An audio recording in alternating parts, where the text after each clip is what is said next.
Students, welcome to my channel. इस video में हम करेंगे एनसीईआरटी टेक्स्ट बुक से एग्जाम्पल नंबर 1.13। आइए स्टेटमेंट रीड करते हैं। An early model for an atom considered it to have positively charge point nucleus of charge Zi surrounded by a uniform density of negative charge up to a radius capital R. The atom as a whole is neutral. For this model, what is the electric field at a distance r from the nucleus? देखिए क्या कह रहा है। Model हमें atom का दिया हुआ है, उस मॉडल में हमें न्यूक्लियस पॉइंट साइज का दिया हुआ है और उस न्यूक्लियस का चार्ज कितना है Zi। ठीक है, तो टोटल पॉजिटिव चार्ज कितना है Zi और atom as a whole neutral दिया हुआ है, इसका मतलब नेगेटिव चार्ज कितना होगा -Zi। ये अर्ली मॉडल की बात है।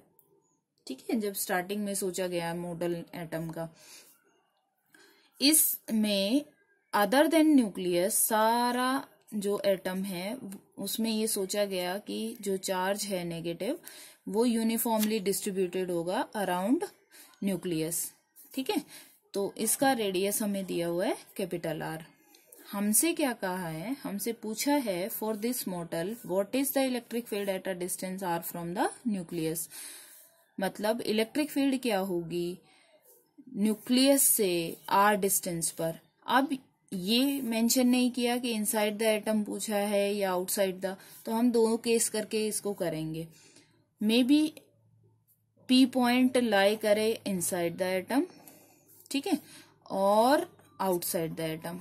तो हम P एक बार ही अंदर कंसीडर करेंगे और एक बार बाहर करेंगे, तो हम दोनों केसेस के लिए इलेक्ट्रिक फील्ड बताएंगे। ठीक है, ये जो P है इसका डिस्टेंस क्या मान लेते हैं स्मॉल r। तो फर्स्ट केस जब P अंदर होगा तो R लेस देन R होगा और जब P आउटसाइड द एटम होगा तो R मोर देन R होगा। तो मैं इसको दो केसेस में करूंगी। अब हम समझते हैं कि इसमें हमें रिक्वायरमेंट क्या रहेगी। इसमें हमें रिक्वायरमेंट रहेगी, देखिए इलेक्ट्रिक फील्ड हमें यहाँ निकालना है। आपने गॉसेस लॉ पढ़ा होगा और गॉसेस लॉ की एप्लीकेशंस भी किए हैं, क्योंकि गॉस लॉ हमें क्या हेल्प देता है, उसकी एप्लीकेशंस हमें उसको इम्प्लीमेंट ही हम इस वजह से करते हैं कि इलेक्ट्रिक फील्ड कोई ऐसी अनकंफर्टेबल या थोड़े से कॉम्प्लिकेटेड प्रॉब्लम्स होते हैं, उनमें हम इलेक्ट्रिक फील्ड कैसे निकाला करेंगे इन अ इजी वे। ठीक है, तो गॉसेस लॉ की जो एप्लीकेशन है वो एप्लीकेशन हम यहाँ इम्प्लीमेंट करेंगे और गॉस लॉ लगाते हुए इलेक्ट्रिक फील्ड हम दोनों पॉइंट पर निकाल कर दिखाएंगे। ठीक है, देखिए कैसे करेंगे। सबसे पहले मैंने क्या माना, to find electric field at P when R is less than capital R। तो P पॉइंट अंदर आ गया। P पॉइंट पर हम गॉसियन सरफेस कंसिडर करेंगे जो कि स्फेरिकल सरफेस होगा, और स्फेरिकल सरफेस आपको पता है कि पॉइंट चार्ज हो या स्फेरिकल डिस्ट्रीब्यूशन हो चार्ज का, हमेशा स्फेरिकल गॉसियन सरफेस ही सिमेट्रिकल सरफेस होता है। और इसी सरफेस पर कौन लाई करना चाहिए, पॉइंट P लाई करना चाहिए। तो electric flux linked with this surface will B E into A। ए क्या, एरिया ऑफ गॉसियन सरफेस, क्योंकि E गॉसियन सरफेस की स्पेशलिटी ये है कि ये वो सरफेस होता है जिसपे इलेक्ट्रिक फील्ड एक ही जैसा होता है। तो E इंटू E कॉन्स्टेंट होगा और A कितना लेना है 4 pi into small r square, क्योंकि ये स्फीयर है तो स्फीयर का सरफेस एरिया होता है 4 पाई r स्क्वायर।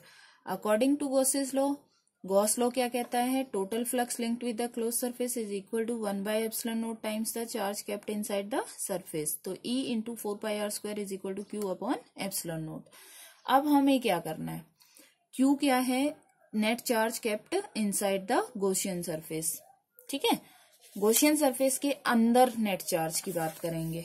देखिए एक बार फिर से देखिए, ये हमारे पास एटम है, इसमें ये हमारे पास गॉसियन सरफेस है। गॉसियन सरफेस के अंदर दोनों चीजें आ रही हैं, पॉजिटिव चार्ज भी आ रहा है जो कि न्यूक्लियस है और नेगेटिव चार्ज भी आ रहा है।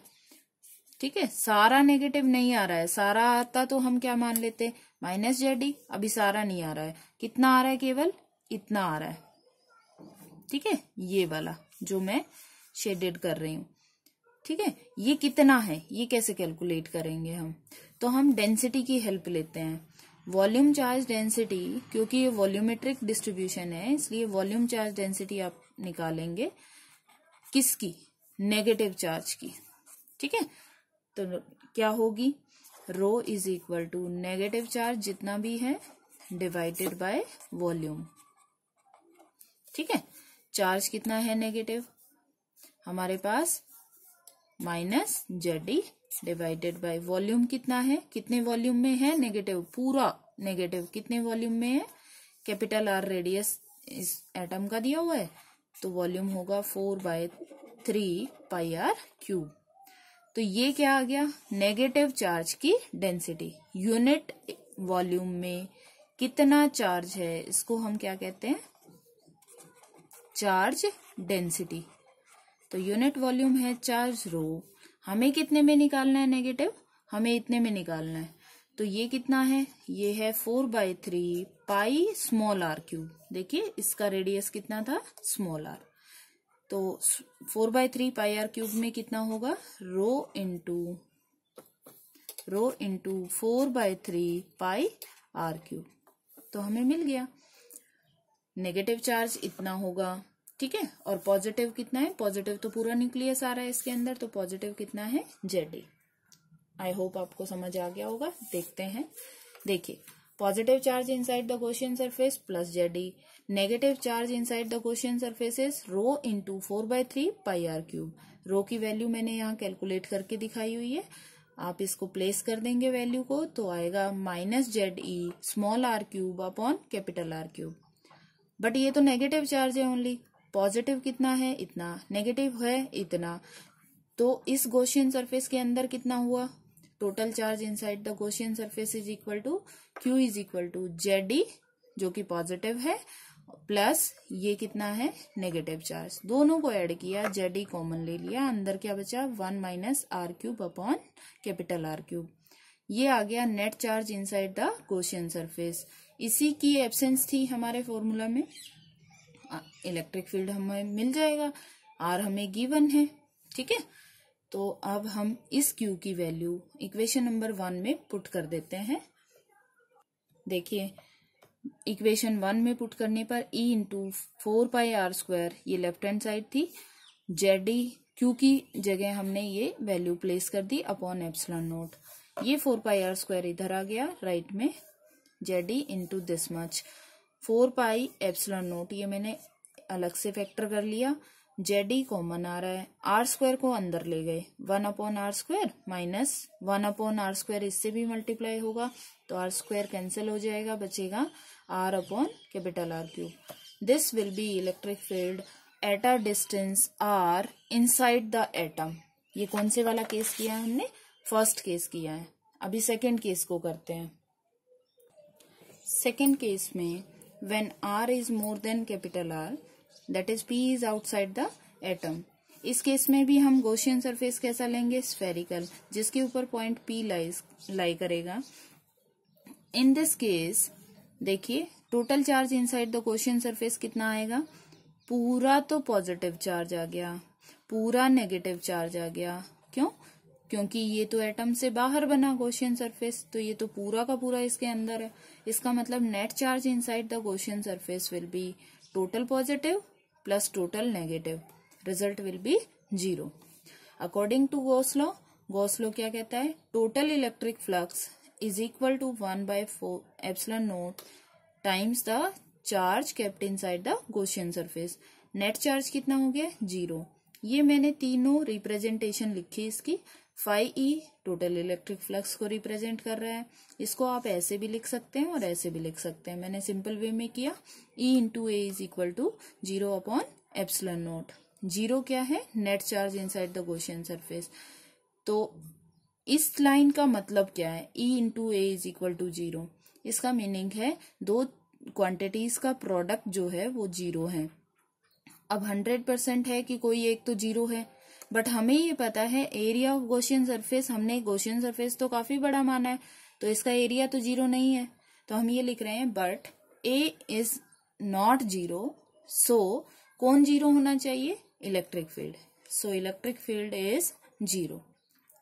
So electric field is 0 outside the atom. That is for second case. जब R more than R होगा, P पॉइंट बाहर चला जाएगा तो total charge inside the Gaussian surface 0 हो जाएगा, इस वजह से इलेक्ट्रिक फील्ड 0 हो जाएगा. ठीक है, तो हमें ये बात समझ में आ गई कि अगर हम दोनों केसेस लेंगे, ये फर्स्ट केस था, इसमें आपको सभी पार्ट्स को अच्छे से समझना है, काफी इंपॉर्टेंट क्वेश्चन है ये. और सेकंड पार्ट काफी इजी है, आप समझ सकते हो. और फिर भी अगर आपको कोई डाउट है तो आप क्वेश्चन पूछ सकते हैं. Thank you so much.